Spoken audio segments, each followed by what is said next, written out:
Sup guys, Gypsy here, and welcome to this video guide. This is going to be hopefully the very first video in a series of videos where I cover certain ideas, fundamentals about Terran strategy. And this time around I'm going to be looking, doing kind of a deep dive into TVZ, because I think it's, it's a pretty straightforward matchup, I think, but there's a lot of rich ideas in it. And the disclaimer is that this isn't necessarily a video that is aimed for new players, but I think, if you're a veteran player, you're definitely going to have a lot to digest from this video. But also, I think it'll help people kind of understand even like the higher level gameplay that's happening, right? If you ever watch professional StarCraft, get a better feel for like the underlying strategy in TVZ. And particularly with respect to this video, so again, like I said, hopefully it's going to be like a series of videos, because there's so many concepts, so many ideas that it's really hard to exhaust the entirety of the strategy in one video, obviously. In this particular video, I'm going to be looking at a set of replays here, and we're going to be looking at a specific time in TVZ that I think is often misunderstood. And basically that time is essentially where mutalisks pop and come and harass the Terran player. It's really important. Basically the entirety of the Terran early game build order kind of converges towards essentially getting stim and range and a group of marines to push out and kind of keep the mutalisks at bay and pressure the Zerg.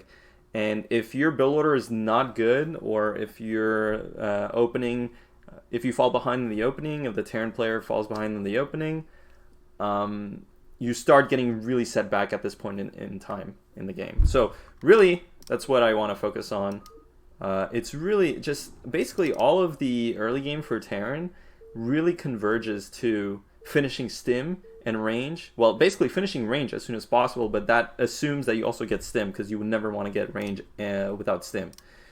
So keep that in mind, because that's going to be the main idea that I want to focus on, is finishing range as soon as possible, and then kind of marine movement to control where the mutalisks are allowed to harass you, and things that lead up to that. So a lot of these games are actually from the NA Pro League, which is basically this small gathering that myself and the NA players do, where we play Pro League style games, kind of like the Korean Pro League of old.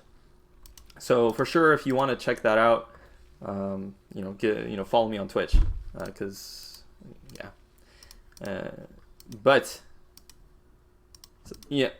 we'll also take a look at a couple of my ladder games recently, because I have a very systematic approach to TVZ, and all of my games pretty much look the same, like the basics, the fundamentals of it. I'm not really gonna spend too much time on the specificity of build orders and like what I'm doing with respect to what I'm scouting. I think that could be kind of a standalone other video. Let me know if you guys want me to do something like that, either a specific build order video, or maybe like one replay analysis, because if I sit here and like analyze one replay, it's going to take a really long time, and I have like 6 replays I want to get through, and I'm kind of assuming that most of you guys are at least somewhat familiar with the game, so I really just want to get straight to the concept that I'm talking about. So early game, very standard. I got a bunker really early on in this particular game, because Hawk actually made more lings than you normally would, and it's in time, so these lings don't really do that much damage. Of course, the opportunity cost for Zerg is that they don't really have that many drones mining here. So it's okay to get a bunker, even if it offsets your build. But this is the most basic kind of build order there is out there. The 2 Racks Academy, okay, the fabled 2 Racks Academy. This is the most straightforward way of playing TVZ, and just the main idea I want to make sure people get across with, that gets across to you guys with this 2 Racks Academy build, is that you really want your academy to be built before, like, your third depot. You basically don't want a third depot with this build. You want to rely on this command center to be your third depot. And why do I say this? Because there's a lot of variations where Terran, for example, will non-stop make Marines off of the first racks. And if you're making non-stop Marines off of your first racks and non-stop SCVs off of your command center, you're going to be forced into making a third depot.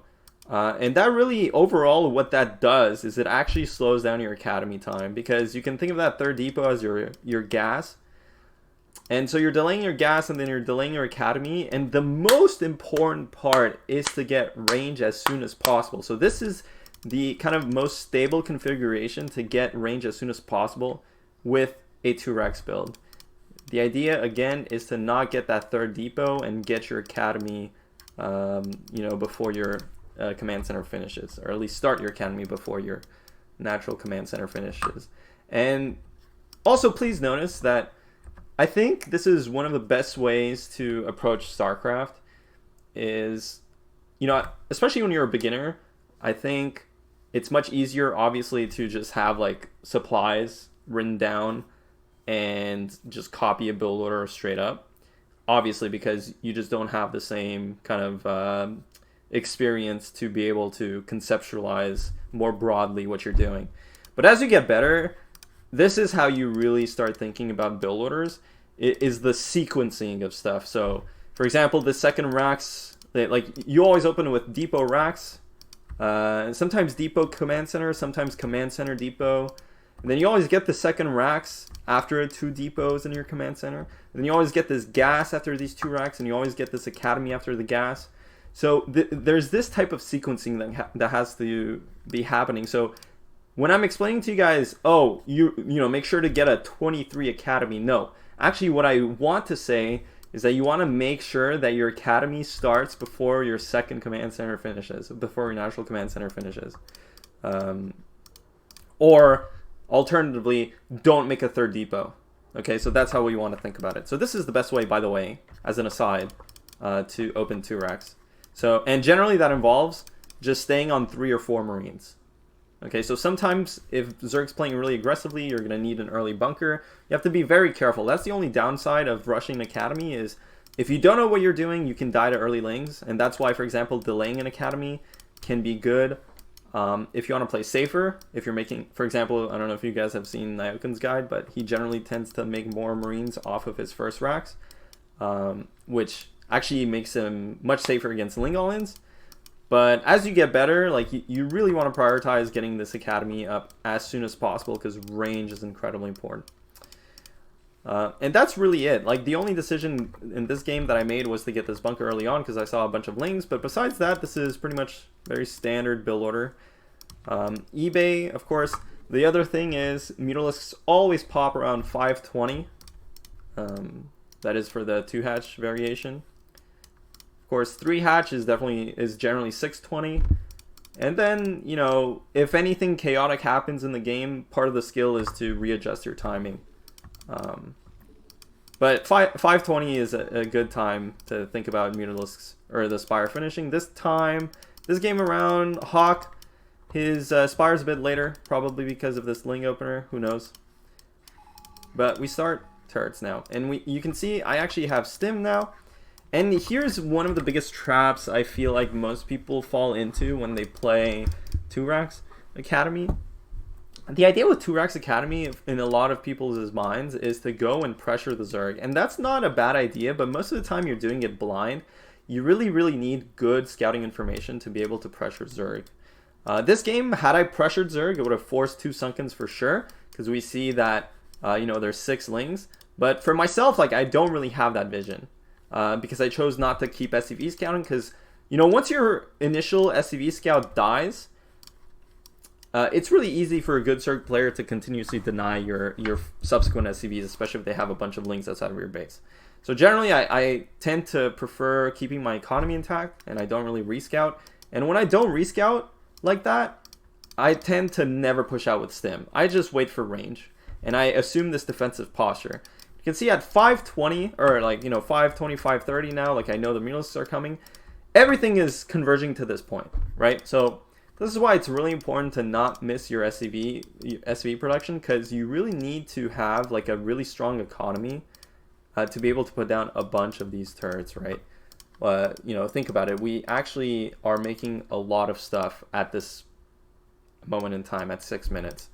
We're gonna have these 3 Raxes that we have to consistently make out of. We're gonna have this stim and range coming, +1 that we have to start. We have to start our factory before 7 minutes, and we have to put in as many turrets as humanly possible so that we can remain safe against mutalisks. So this is where the whole skill of the early game comes into for Terran players, being able to manage this exact point in time. And my plan right now is to just wait for range to finish and to just get good turret coverage up. Now, generally, good turret coverage, you know, you want to prioritize your whatever is closest to the Zerg. In this case, my natural. And generally, you want to prioritize your natural because it's much easier on most maps to defend your main with Marines.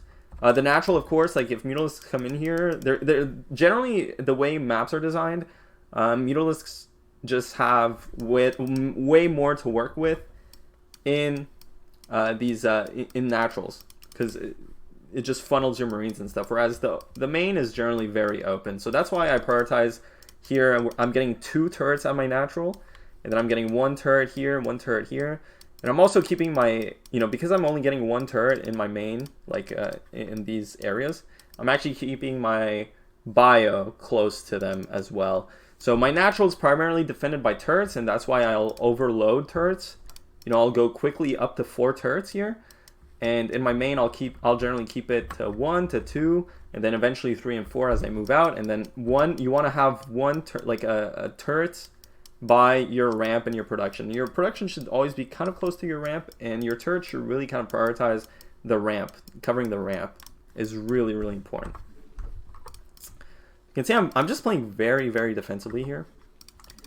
And I'm just waiting for range. Start +1 as well. So before you start your factory, you want to make sure that you have stim, range, and +1. That's where your first 350 gas go or whatever, and scanners, and generally 3 or 4 medics. That's where your initial gas goes, and then after that, next gas goes down to a factory when you can afford it. But generally you want to make it before 7 minutes.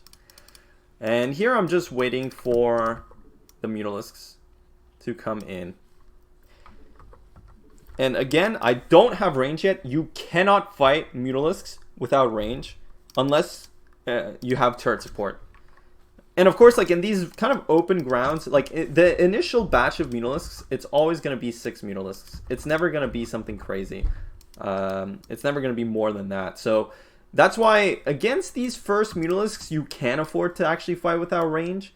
But once it gets like 8 mutalisks, 10 mutalisks, impossible. Absolutely impossible. Forget it. But yeah, so you can see my units are really just covering my main. And now that I see the mutalisks, I'm kind of just following them. And notice, I know my range is about to finish. I know Zerg hasn't played overly aggressively here. And this is exactly what everything is converging to, is me just pushing out once range is finished. Okay, and look at this, right? Range is finished. I'm coming straight out into my natural, outside of my natural. If you look at my base, I still have a couple of turrets. I have a turret here. Generally, right now I would also be adding more turrets, but remember, I have to make non-stop Marines from these racks. I have to fit in my factory. I have to make depots. So it's hard to get everything at once, but I will start building turrets. But here's what I'm trying to show you guys. Let's look at what Zerg has. 8 mutalisks. Generally, in this case, Hawk actually went for this evolution chamber. Sometimes this is a faster Hydra Den. Sometimes, generally it's either an Evo chamber now or a Hydra Den. And then with the Evo chamber, it's either Hydra Den, Queen's Nest, whatever, it doesn't matter. But generally, you have to line your build up such that when range finishes, Zerg basically only has like 8 mutalisks. And why is that important? Because 8 mutalisks cannot threaten 2 turrets. Cannot threaten any amount of turrets, really, especially if you repair them. It's just not a threatening number. So if you optimize your build in such a way, like if if you just manage to optimize your build, you will be able to always force Zerg into a defensive posture, and they will always have to respect these Marines. Especially when Zerg is going for this faraway third base. Okay? So you see I push out, range is finished. From Zerg's perspective, okay. And the other thing, notice that what I do is I actually scan the natural. Because I want to know, is there Sunkens or not? Because basically, if Zerg were to... The only way Zerg can ignore this Bioforce and counterattack my base is by basically mass sunkening right now. So that's the one thing I want to look for. And of course there's no sunken, so I move out. And now it's 100% Zerg is always focused on dealing with this Bioforce. And I just, like, it doesn't matter what I do with these units. I don't really need to go end the game. I don't really need to go attack the third base or the natural. The most important part for Terran to focus on is to just keep these units together and to constantly reinforce this ball. And, you know, you're always trying to scan the natural. You're always trying to scan the third base to make sure that, you know, Zerg doesn't just plop down like 10 sunks to go for a counterattack. That's really the only thing. But besides that, really what this is forcing is... It's forcing Zerg to not harass my mineral line. So I'm not losing SCVs. And back at home, I'm just progressing my build. You know, I have this factory done. I'm not taking any economic damage, so you can see my resources are skyrocketing. Because I didn't lose too many SCVs, I got the second refinery as well. And yeah, just life is good. I start my starports. And Zerg is just focused on basically hovering these Marines. And this is exactly what you want to have happen every single game. The other point to microing this is you want to make sure your units are as balled up as possible, and whenever the mutalisks come in, just focus fire one of the mutas. And notice I'm just keeping my Marines outside. Like, they're never really like more committed than that, because especially in this game I have only 3 racks. Sometimes you might have 4, sometimes you might have 5. In this case, I prioritize going straight to starport, so my starports are actually really early. But I only have 3 racks, so I'm playing more passive, and because of that, I have to make sure that I don't lose these units. So I'm really just kind of keeping my units back and reinforcing them over and over. And yeah, that's it. So this game, everything's going very smoothly for me, and eventually I just kind of push out and win. So we don't really have to look more into that.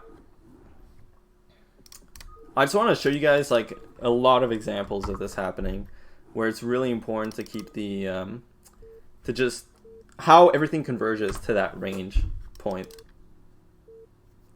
So here is a game against Eagleburger, aka Machine. Another game where I play very standard.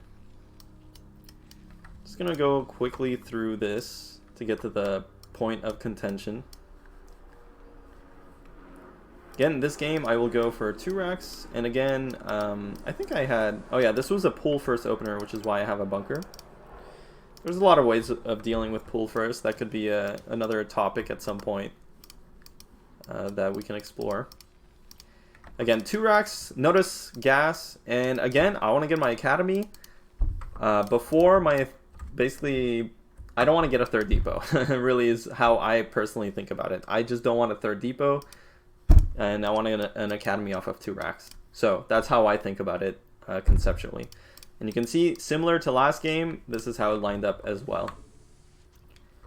And again, I'm not doing much. You'll notice that, again, I get stim, but I don't actually move out. I kind of just chill here.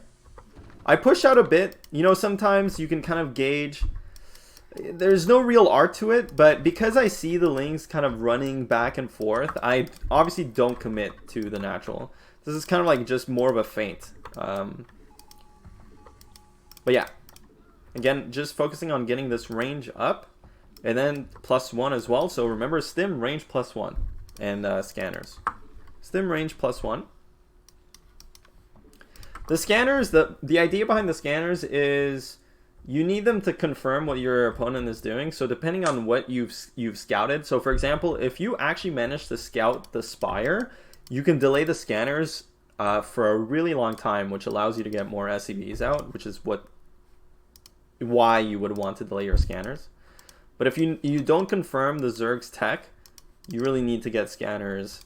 I would say, you know, before like kind of around the time your stim would finish, I think is around that time, if you really need them early.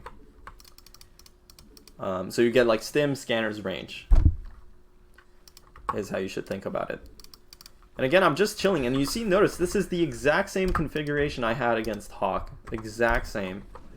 It's one that I use quite a bit. Here I have 3 turrets to cover this. And now my range finished, and I move out. And again, pause the game. See, last game, Hawk had 8 mutalisks. This game, Machine, totally different player, 8 mutalisks. This time around, though, Machine didn't choose to go for that evolution chamber, so he has a Hydra Den. But notice, whenever Zerg takes an expansion, a third base, at another expansion, they will most likely just have these 8 mutalisks if you time your range properly. And 8 mutalisks against a control group of Marines with range and stim are just not going to cut it. So, you know, as you move out here, I'm probably going to scan. Let's see. I have to actually turn. Whoa. Oh, okay, there we go. So actually, I scanned the third base, and I know that there's a third base, so there's that. But generally, that's what I'll do. Like, I'll scan the natural, and I'll try and find the third base as well. I must have scanned the natural earlier. I kind of probably know what's going on. But again, just notice how I'm moving with my Marines. They're really just always together, trying to fend off these mutalisks. This game, again, I go 3 racks. Let's see, where did I scan? Now I scan the main, or sorry, the natural. And again, this natural scan is really important. You get to see the drone count. You get to see how many sunks there are. And because Zerg only has a single creep colony, this tells me that they're not going to be doing any kind of counterattacking.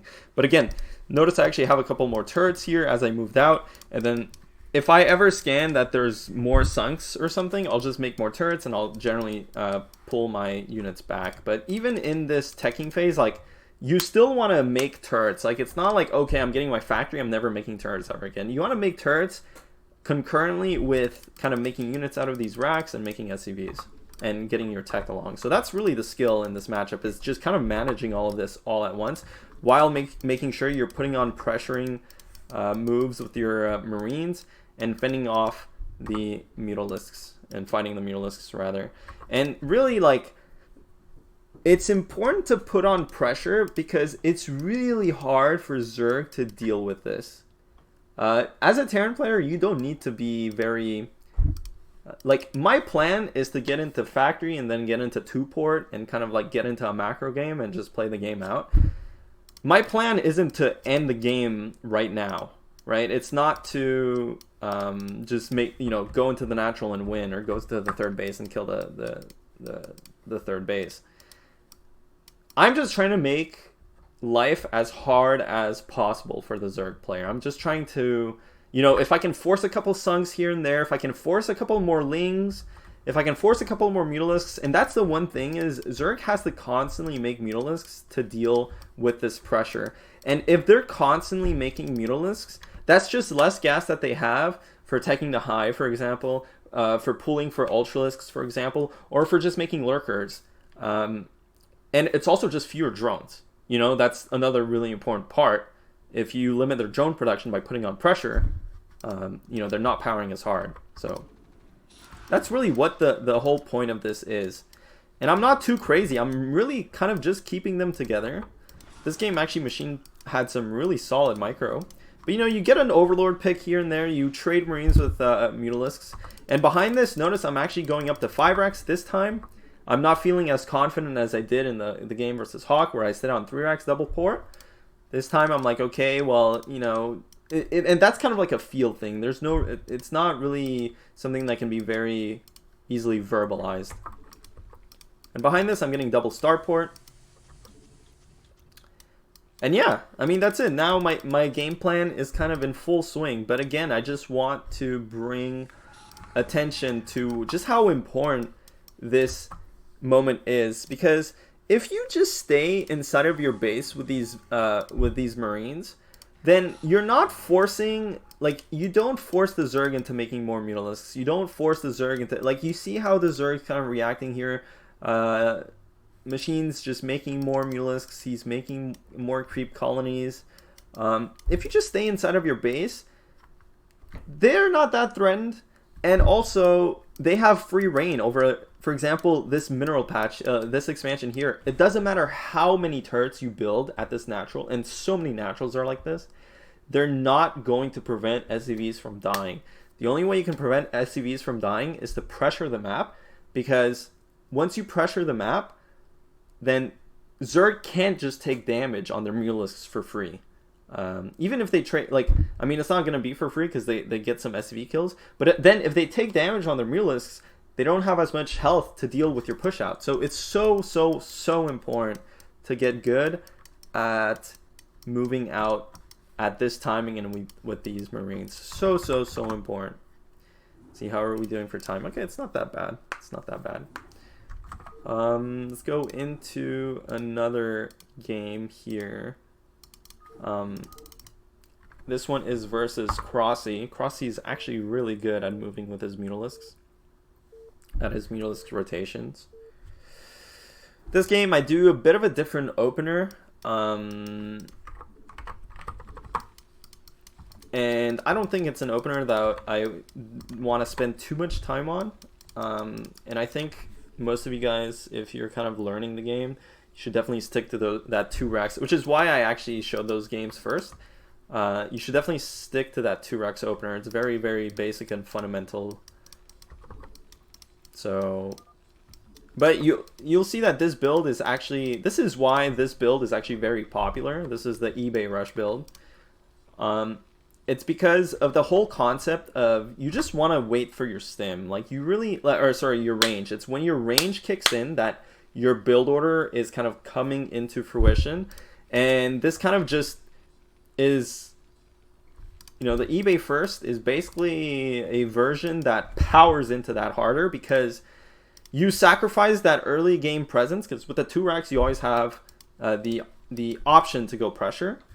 But you saw you could play 2 racks in a passive way very easily anyway. So you sacrifice that early game presence to power into, again, that point in time when your range finishes. And in this case, basically you sacrifice your early game presence to finish +1 in conjunction with your range, which is insanely strong at that point in time where you're basically, you have that ball of Marines dealing with the mutalisks outside your base. So let's just quickly go into here. Remember 520. 520 is when the Spire finishes. You don't have to start your turrets at 520, but it's around that time. And again, notice, I have like a very similar configuration here. I'll start these turrets at my natural first. And then I'll have a turret here, then a turret in my main. And again, notice, well, this is definitely not part of the build order. But notice I have my units kind of towards my main. And we'll just go ahead until range finishes. Again, this is pretty good harass. Not the best build. You know, I lifted my command center, so that definitely did offset me. Range finishes now. And remember, we've been pausing so far every time range finishes. And what does Zerg have? Well, Zerg actually only has 6 mutalisks. So this version or 8 mutalisks again. So 8 mutalisks. 3 different players, 3 different build orders for the most part. Because we see in this game, you know, in the first game we saw Hawk, he went for the evolution chamber. In the second game we saw Machine going for the Hydra Den, but not for as quick of a lurker aspect upgrade. So this build that Cross is doing is actually very like standard ZVT.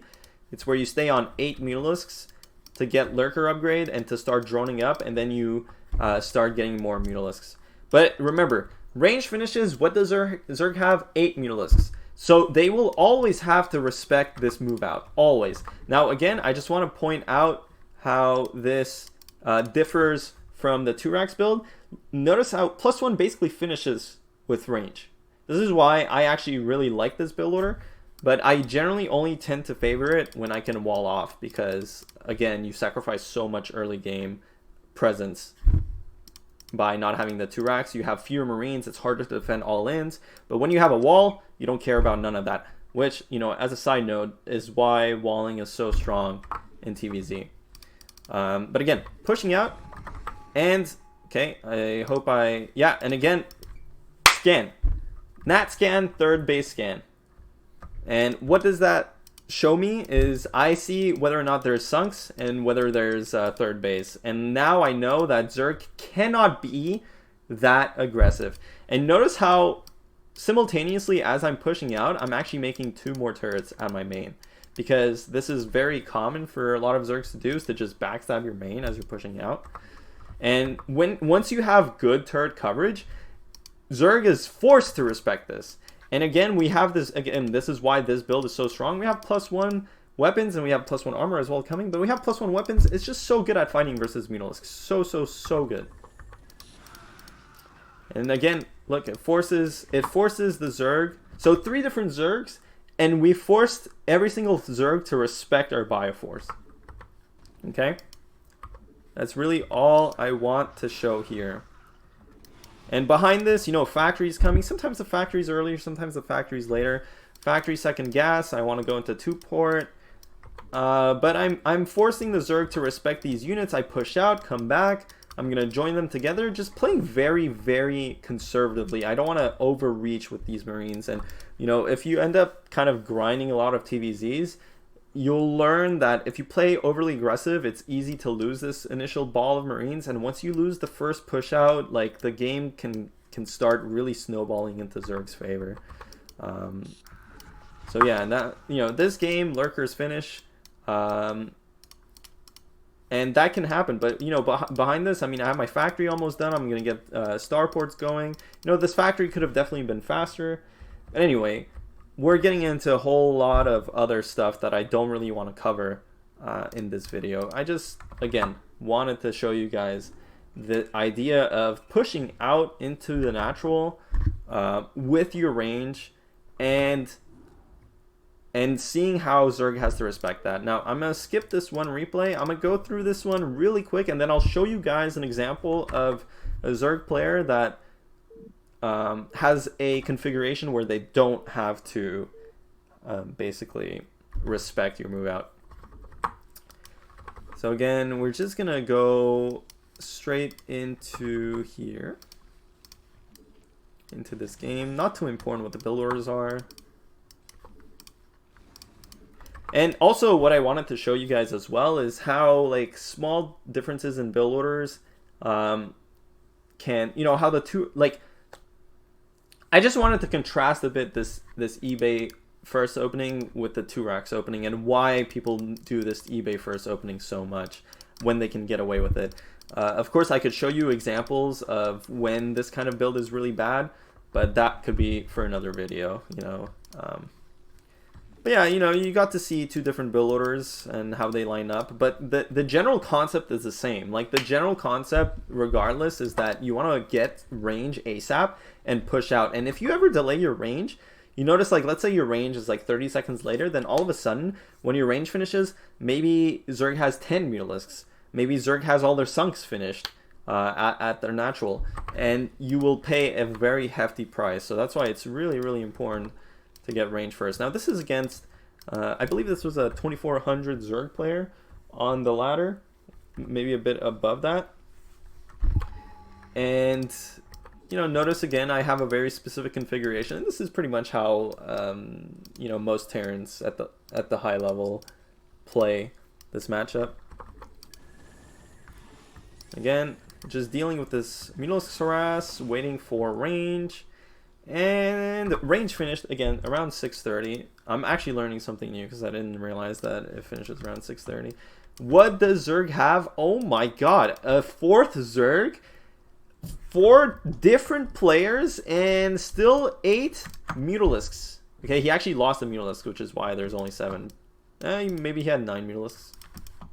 But it's still around the same number. And again, with this 3rd base configuration, once I push out here, which I will do again consistently every single time, Zerg must respect this.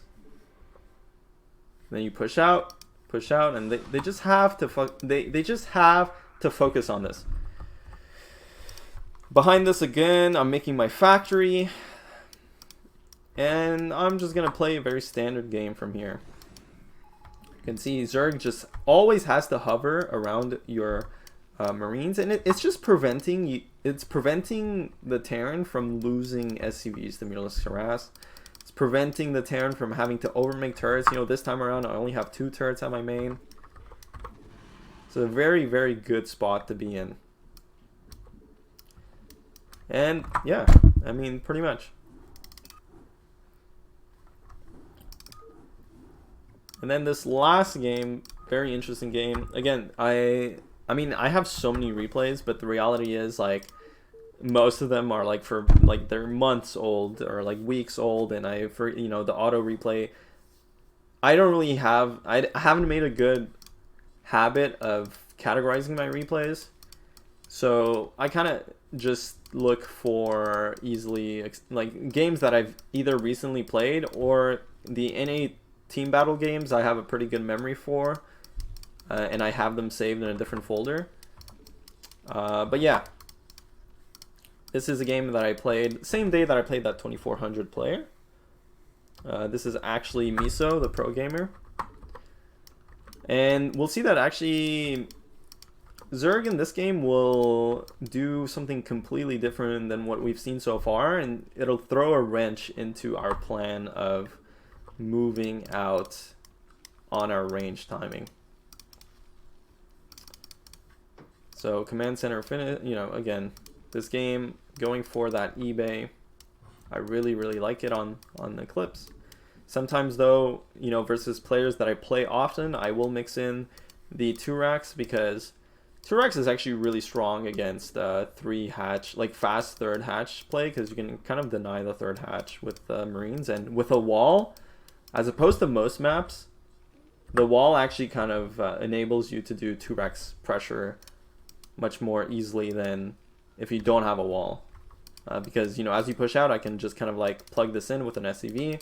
My Marines from the 2-racks will be more than enough to hold the wall while I pressure with my group of Marines. Whereas on most maps, you only have a bunker. You won't be able to really protect your NAT and your ramp. Anyway, topics for another video, but look at this game.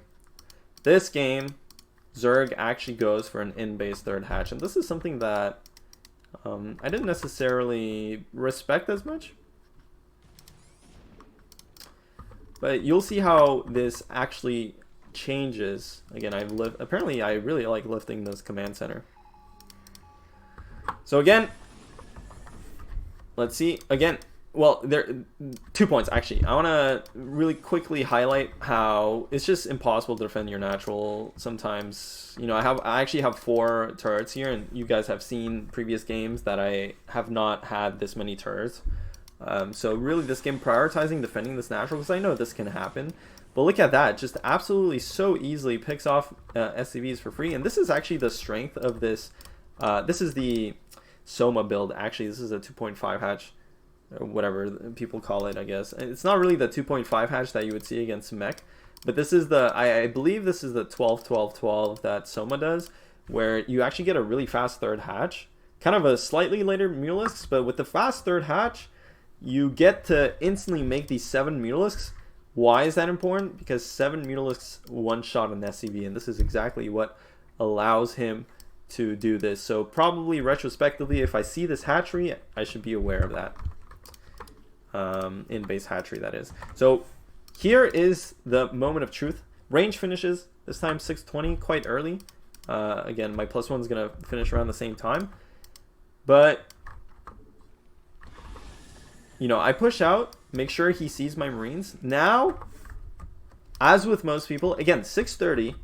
Okay, Zerg, again, only has 7 mutalisks, right? Only has 7 mutalisks.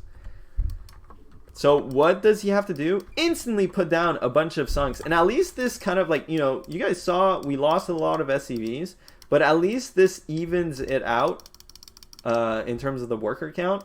Still kind of difficult situation for myself to be in. But nevertheless, you know, in another game, maybe I don't lose this many SCVs. Maybe I have a better setup with my turrets, or maybe I actually commit my Marines to cover this. I don't know. That's something that I'm going to have to look at. But I have to force these sunks. And now this is a situation where, okay, Zerg does not have to hover my units. And you see now this time around, Zerg's also diving into my main to get some more damage done, because I pulled some of the SCVs from my natural to stop losing them. But you see, I scanned the natural, see sunks, and this is where I realized, oh, of course, yeah, he had a 3rd hatch in his main. So I know for a fact that Zerg does not have a 3rd base. So now I know I have to play defensively and pull these units back. Pull these units back and deal with these mutalisks. Okay? And now we play kind of a much more defensive setup here. And now I scan, I see, okay, there's no 3rd hatch. And really at this point, your game plan changes completely. You have to play defensively and rely on your factory timing. And this is why when you start delaying your factory too much, it can be very dangerous, because you actually need a starport. You know, as opposed to these other games where I kept kind of highlighting the fact that range is really what keeps the Zerg at bay, because, you know, they have to defend their 3rd base. They're playing like a more economical style. Against these more aggressive styles, you cannot force the mutalisks away like you can in normal games. So what is the condition for you, what's the condition to stop mutalisk harassment in that case? Well, it's to get your starport. Whether it's Valkyries or Vessels, those are going to be your ultimate responses to mutalisks. You know, Marines and turrets are just not going to cut it in the long run. You know, especially once Zerg gets +1 air weapons, they start 2-shotting your turrets. That's a possibility. It's really the starport that stops mutalisks play in its tracks. So that's why you have to think about this. You know, you can't.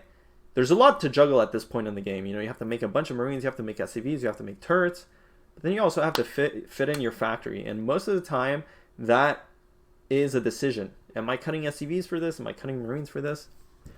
This time around, my factory was definitely very late, and I put it down now. And you can see I'm just assuming a much more defensive posture, because I know, you know, this actually costs a lot for Zerg to do. They're delaying their 3rd base. That's massive in this matchup. Absolutely huge for Zerg to delay their 3rd base. They have just so much less gas to work with. It's really important for Zerg to pull their gas early in order to deal with this game. In order to transition into late game. So you see this time around, okay, already my mindset is shifted. I'm just going to play defensively here. I have a bunch more turrets here. And just to show you guys, okay, a couple more SCVs die here and there, but that's okay. You know, Zerg still loses a lot of workers, just kind of like, what's it called? Building buildings, for lack of a better word. But, you know, the harassment has basically stopped. And in order for Zerg to even get a 3rd base, he has to get these lurkers. You know, he's going to swoop in, kill a couple more SCVs, but that's okay. Now I push out because I know, you know, I can still keep a presence on the map. Now Zerg has to respect my move outs, because, you know, he's kind of shifted from, you know, it's impossible to all in with mutalisks when I'm doing it. I'm spamming turrets and I'm kind of assuming a defensive position. So, you know, at some point you still can move out and pressure the mutalisks away from your base. But now I know, okay, he's taking this 3rd base. I know he's going into lurkers. So I can still pressure the map. But I know that when lurkers finish, mutalisks can come back in to harass. So now you guys see I'm actually, you know, I've definitely adjusted how I'm playing this game this time around. I'm actually going to go for a tank instead of the 2 ports. That's another topic we can talk about. But you can see, totally stop this harassment in its tracks. And now this group of Marines is actually pressuring. So now Zerg has to start respecting me. And this is really the skill in this matchup, is how do you put on pressure without losing the game. So anyway, that's about it. I mean, I don't know what else I would cover this game. Because now it's kind of going into bigger management stuff and not really part of the topic at hand. Whew! Okay, 45 minutes. Not the worst. Yeah, this was my first attempt here at making this kind of video. So obviously, guys, feedback would be nice. I know this was maybe a bit too long, but it's all right. Anyway, guys, hope you guys actually learned something. And yeah, I'll see you around. Make sure to follow my Twitch and subscribe to the YouTube.